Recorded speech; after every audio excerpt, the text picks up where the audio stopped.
This man is really unlucky. When he was 8 years old, he secretly drove away in a ward car, thinking there was 100,000 inside. When he took the huge check to the bank to cash it, he was caught on the spot. In court, Judge Bao introduced the juvenile protection law, saying it was to protect minors from idiots like you. Judge Bao's verdict was simple. Guilty at 8, rushed to the flower court. Prosecutor, go ahead, little darling. This marked the beginning of his criminal journey. At 18, he robbed an armored car, fired a whole magazine of bullets, but didn't hit anything, leaving the guards dumbfounded. This time, Judge Bao told him, if stupidity could be sentenced, you'd get life imprisonment.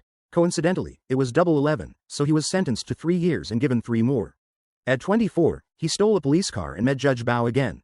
This time, the judge increased the discount, sentencing him to 3 years and giving 4 more. In the blink of an eye, Curly was out at 31. He planned to thank Judge Bao for nurturing him all these years. When he called the court, he found out Judge Bao had passed away 3 days ago. Curly was depressed. He went to a bar to drink. In the newspaper, he saw that Judge Bao's son, Little Bao, was holding a memorial service. At the service, Little Bao inherited his father's foundation and became a rich second generation. Rich kids paying off debts is only right. Curly opened Little Bao's car door, not knowing what was in the bottle, and sprayed it all over. There was really nothing to take, so he gave him 2 mouthfuls of 80-year-old phlegm. Little Bao took a sip and felt a bit spicy in his mouth. To relieve the spiciness, he started singing along with the music. Jiangnan Leather Factory went bankrupt. Singing too excitedly, his asthma acted up, and he quickly grabbed the inhaler. But Curly had already taken it. He rushed into a pharmacy, unable to speak, and started grabbing things off the shelves. The owner thought a robber had come. Little Bao found the inhaler, took 2 puffs, and the owner's wife came out with a spray. He quickly raised the inhaler in his hand. The owner thought he was holding a gun.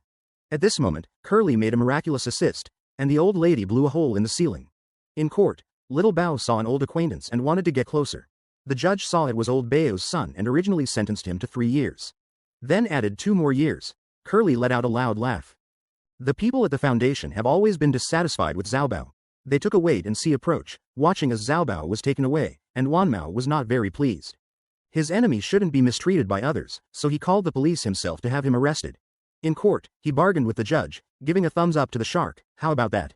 It's best to add a follow. So give a thumbs up to the shark, follow, and add a comment. If you add a share, that's even better. After some bargaining, he was sentenced to the same term as Zhao Bao and served in the same prison. Wan Mao finally caught up with Zhao Bao at the last moment. On the 8th floor, on bus number 2, Wan Mao took the initiative to chat with Zhao Bao.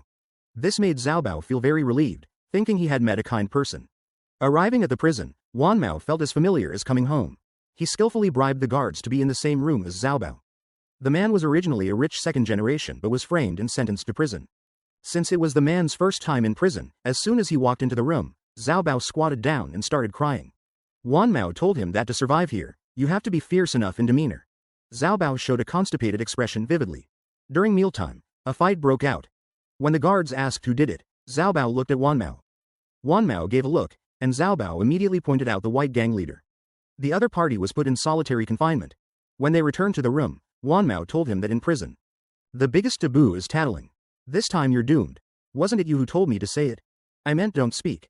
The shower is the scariest place in prison. As soon as the kitten walked in, Big Black approached, wanting to play a game of PUBG with him. Wan Mao stepped forward and said, "This is my private parking space, all of you get out of here." Next, the revenge officially began. Wan Mao arranged full service for him, with facial massages available anytime, anywhere. During meals, there was a delivery of Smurfs, and during showers, there was a greeting from Big Black.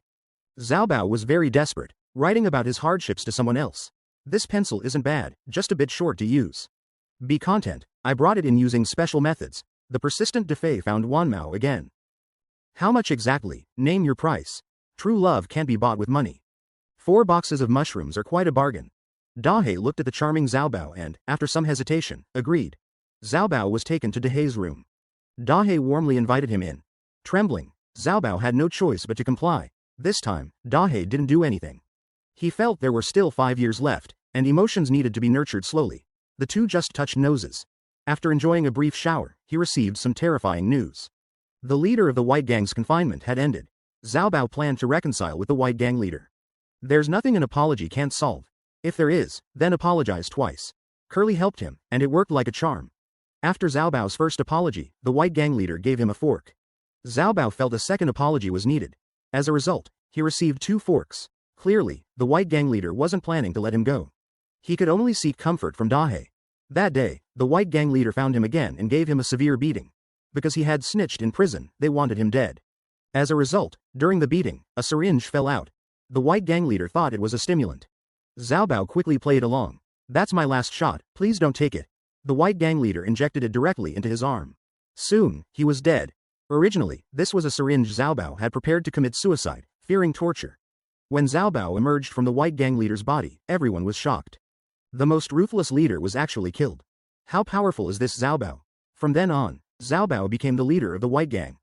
Dahe still couldn't forget Zhao Bao. The bold Zhao Bao learned to resist. Xiaohe was very disappointed in Zhao Bao. He planned to use a gun directly. At the critical moment, he hesitated. After apologizing to each other, they planned to hug and reconcile. The white gang thought their leader was being bullied and rushed in to beat Dahe. The prison guards heard the commotion and quickly ran over. Seeing that neither side was easy to deal with, they directly arrested Curly, who was watching the fun. After 3 weeks of confinement ended, the entire prison changed. Xiao Mao became the leader of the entire prison. He either led everyone in Tai Chi or organized plays, moving the prison guards to tears. Xiao Mao originally wanted to torment him but ended up making him the leader of the prison. Originally planned to serve 5 years with him, but Little Bao is getting paroled early for good behavior. Curly is going crazy. The day before Little Bao's parole, Curly brought him a drink. After downing it in one go, Little Bao collapsed on the ground. At the parole hearing, he had a Nazi slogan stamped on his forehead, and his parole was denied. Back in prison, the two started fighting. "You call me out, and I'll give you a few punches." Curly no longer hides it. "I'm done pretending, let's lay it all out. I want to ruin you, make you pay for your father's actions." Little Bao's inner strength erupted, catching the guards' attention. To be fair, the guards arranged a duel for them. People started placing bets. The guards had already calculated the odds. Big Black, who got a fake car, came to see Little Bao. He really wanted to get Little Bao out. "There's a way, but you have to be my son. Because the law states that a son has the right to inherit and manage the foundation." Soon, it was time for the final match. The two entered to the cheers of the crowd. Little Bao pulled a screwdriver from his sock. Curly lifted his shirt. A flying knife sent off a lucky spectator. Little Bao picked up a knife and stabbed Curly in the chest. But the knife broke. Turns out, he was well prepared. Curly pulled out a syringe.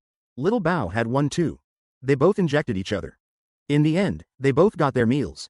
At the funeral, Big Black was very sad. After everyone left, he started digging the grave. Unexpectedly, Little Bao wasn't dead. He had bought medicine that could fake death for 3 days. Big Black bribed the coroner with money. The freed Little Bao looked at Curly. To dig or not to dig, after some discussion, they decided to dig Curly out.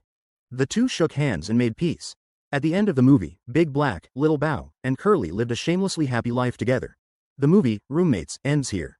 It's said that there are over 200,000 people serving time in American prisons. Every year, the number of people reduced can fill 3 football fields. Just thinking about it is terrifying. Alright, if you want to see more great movie reviews, please follow me. Bye bye.